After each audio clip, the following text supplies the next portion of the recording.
Welcome to the Deep Dive. Today, we're dropping you right into London, 1851. Right at the height of the Great Exhibition. Exactly. A city just buzzing, completely dedicated to progress, industry, and the gospel of getting on. And it's all about showing off the might of the British Empire, all the shiny, beautiful things that money and industry can create. But of course, our sources pull us right under that polished surface, that veneer of brass and glass. Oh, immediately. We're looking at the other London, the London of, well, of sheer necessity, the city where just surviving is the real industry. And we're going to see it through the eyes of one Barnaby Cratch.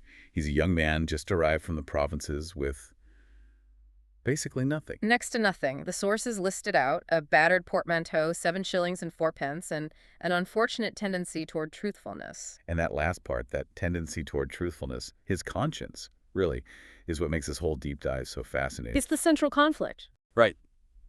Our mission here is to figure out the precise moral and economic cost of keeping your integrity when you're faced with the realities of Victorian survival. How long do your principles really last when the rent is due? A question that hits him the second he steps off the coach. Because London in October is just, it's dominated by this fog. The sources call it that great leveler. That's a great description. Isn't it? It turns this triumphant city into a purgatorial antechamber.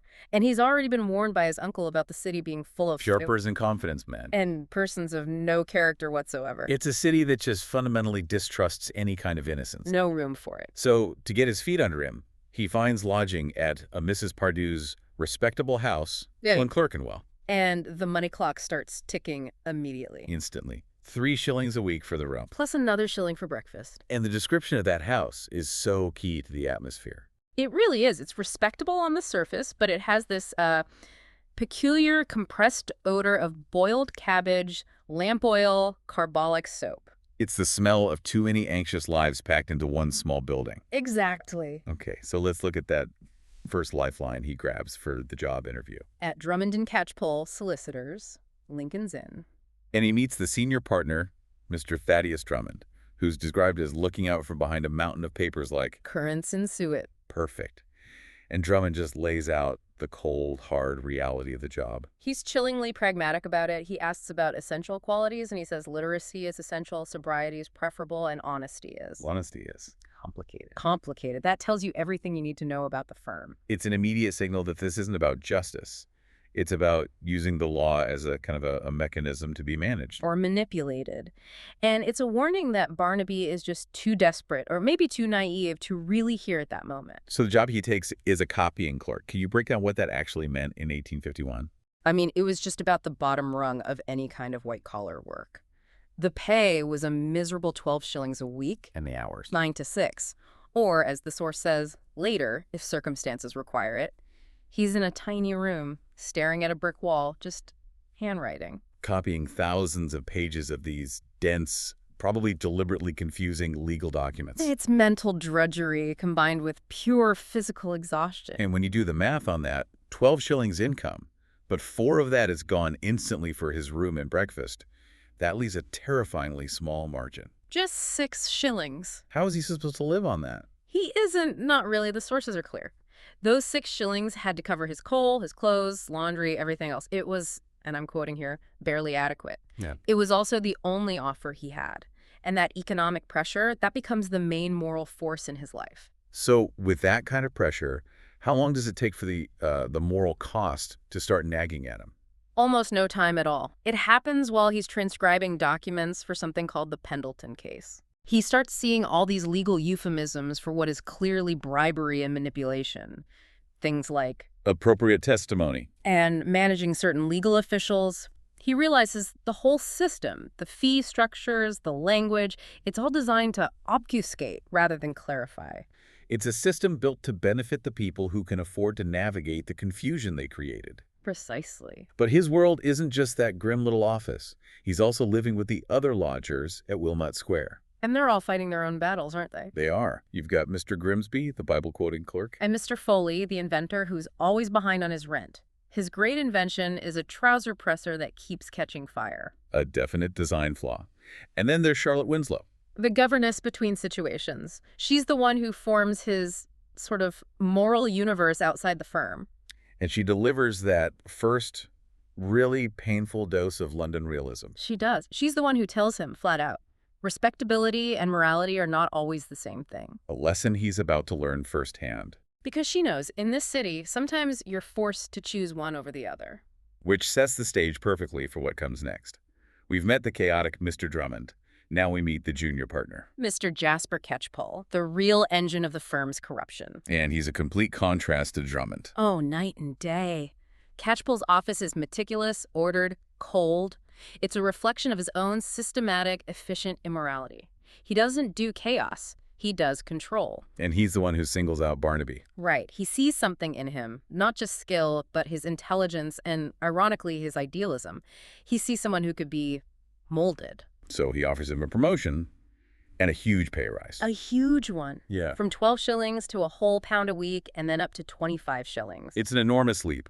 But the new work requires, what was the phrase? Intelligence, discretion, and a certain flexibility of conscience. There it is. The flexibility of conscience. Exactly. It's the ultimate Victorian dilemma. Stay in comfortable poverty or trade that inconvenient truthfulness for some real security. That higher wage is the system's bribe. It forces him to face that calculus, that integrity might be a luxury he just can't afford.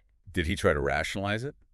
Just see it as a career move. The sources suggest he really struggled with it. He tried to see it as just advancement, but the new work puts him face to face with the firm's real business. The property schemes. The property scheme. So let's pull that thread.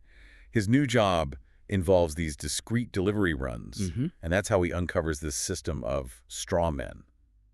How did that work? It was a perfectly legal loophole, but, it was completely cynical. You'd have these wealthy, respectable men, a Lord Ashford, a Sir Edmund Wheatley. A noted philanthropist, right, in Lord Ashford's case. Right, and they would transfer ownership of their worst slum properties to these nominees, people with no money, like a Mr. Mossbank or a Mrs. Thorne.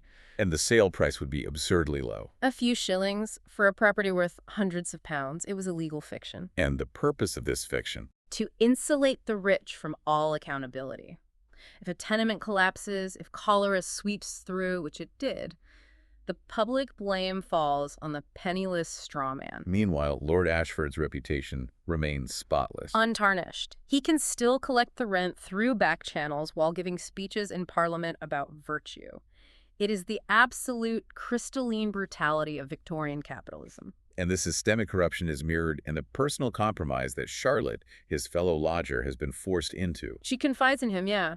She tells him she lost her last governess job because she refused her master's advances. And now she's surviving by taking money from a married gentleman. Her compromise is immediate, personal. His is sort of slow and systemic, but they're both driven by the exact same fear. The fear of poverty. And her conclusion is just brutal. She tells Barnaby, London doesn't care about your principles. It cares only whether you're useful. And for Barnaby, being useful means being complicit. Exactly. And then the theoretical becomes agonizingly real. Yeah. The Blackfriars crisis. This is the turning point. He's handling documents now that show Lord Ashford transferring this huge property complex home to 300 families. To a new company called the London Improvement Association. The name itself is the ultimate cynical cover. Because the improvement is demolition. The fine print that Barnaby has to copy out reveals the real plan. 30 days notice for everyone. No relocation assistance. Nothing. 300 families about to be thrown onto the street. By a so-called philanthropic group. Mm-hmm. This is Barnaby's breaking point. He's not just a copyist anymore. He's an active participant in this catastrophe. So he feels he has to go see the place for himself. He does. And that's where he has this crucial meeting with Mrs. Agnes Fletcher. She is the human face of the documents he's been copying. She is. She's a work-worn woman. She has an injured husband, 3 kids, all living in one tiny 10-foot square room. And she doesn't plead with him. She warns him. She warns him. She says, everything you do in those clean offices has consequences out here in the real world. And that's the trigger. Seeing the real-world impact of his work. He realizes he can't be complicit and still live with himself, so he does something that is, by any definition, a crime. He breaks into Catchpole's office. And steals the confidential documents. And what he finds is that the conspiracy is even bigger than he imagined. So much bigger. The London Improvement Association wasn't just for Blackfriars. It was a plan to clear 6 slums. Over 1,000 residents. And the list of shareholders Is even more damning. Lord Ashford, of course, his own boss, Mr. Drummond, 3 sitting MPs, and a bishop. A bishop. So the corruption isn't just a dirty little secret. It's institutionalized. It's part of the establishment. It is established. This is what leads to the birth of resistance. This amazing plan they hatch, called the Magnificent Disaster. It's the ultimate alliance of the insignificant. The lodgers of Wilmot Square pooling their very specific, very small resources. Barnaby has the evidence. Mrs. Pardue, the landlady, uses her network of other landladies and servants to spread rumors in high society. And Charlotte, she puts everything on the line. Yeah. She uses her connection to that married gentleman, the MP. And sacrifices that precarious security to get the information to liberal reformers inside Parliament. Even the hapless inventor, Mr. Foley, plays a part. He does. He uses his network of other struggling businessmen to leak the documents to radical fringe newspapers. And Mr. Grimsby, the Bible quoter, targets church reform groups, using the bishop's name as leverage. It's their decision to just, throw sand in the gears of the machine. But the machine, of course, bites back. Oh, swiftly. Catchpole is precise. He knows there's a breach. Barnaby is arrested. Theft and conspiracy. But that moment of solidarity, when he's being led away from the house. It's incredible. Charlotte comes down the stairs, and she is fierce. She looks Catchpole right in the eye. And says what? You can imprison him, but you can't suppress what he's exposed. It's this confirmation that they've traded their personal safety for a collective moral stand. The trial at the Old Bailey becomes this huge public spectacle. The one thing the firm wanted to avoid. And the charges are, they're undeniable. He did steal the documents. This isn't a fight over his innocence. No, it's a fight over his justification. His barrister, a man named Hastings who took the case pro bono. For free. He argues that breaking the law is the only way to expose lawlessness. He completely reframes the whole trial. And because of the public pressure from the Magnificent Disaster, the system starts to show cracks. And the biggest crack comes from an insider, another copying clerk named Edwin Starling. Someone Barnaby barely knew. Exactly. A man described as cynical, resigned. He gets on the stand and confirms everything about the firm's corrupt practices. Why would he do that? He says he was secretly jealous of Barnaby, not for his bravery, but because Barnaby made a choice based on principle rather than fear. He admits Barnaby's actions woke up a conscience he thought he had buried long ago. So, the verdict. The verdict is guilty. The law has to protect property after all. But the sentence. A relatively light 6 months. Which proves that, in the end, their strategy actually worked. Lord Ashford resigned in disgrace. Citing health issues, of course, but more importantly, the Blackfriars evictions were delayed. And it emboldened other clerks to start speaking out. It proved that a few insignificant people could actually have power. If they acted together and had the truth on their side. The story doesn't end there, though. It picks up 2 years later, and it's about transformation. Right.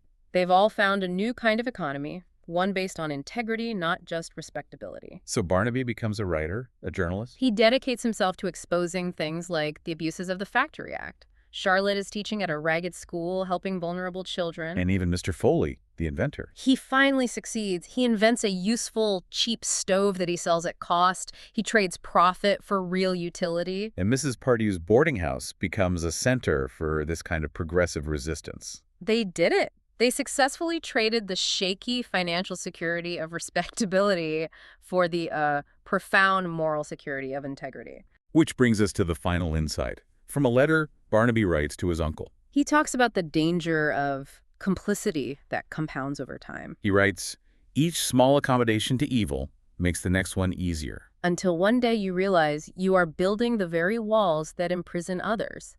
It's a powerful idea. But he doesn't end there. He says, "I was wrong. One insignificant clerk cannot change the system." But one insignificant clerk can refuse to cooperate. And that's the core of it. The whole story shows how organized corruption depends entirely on the silence and the small compromises of ordinary people. Barnaby finally finds peace, not in wealth, but in finding work that he could look back on without shame. It really makes you think about that question he faced. What is the real cost of security if it forces you to become someone you can't stand? For him, the price of integrity was 6 months in jail, but the reward was getting his self-respect back. And the story ends on this small but just monumental victory. With Mrs. Fletcher, the mother he met in the slum. Yes. She starts a cooperative laundry, She pools her resources with other women to get out from under the thumb of exploitative landlords and employers. Which suggests the ultimate resistance isn't just about tearing things down, it's about building honest alternatives right in the shadow of the corrupt system. Barnaby refused to cooperate. Mrs. Fletcher created something new. It makes you wonder, what small act of non-cooperation could you perform today?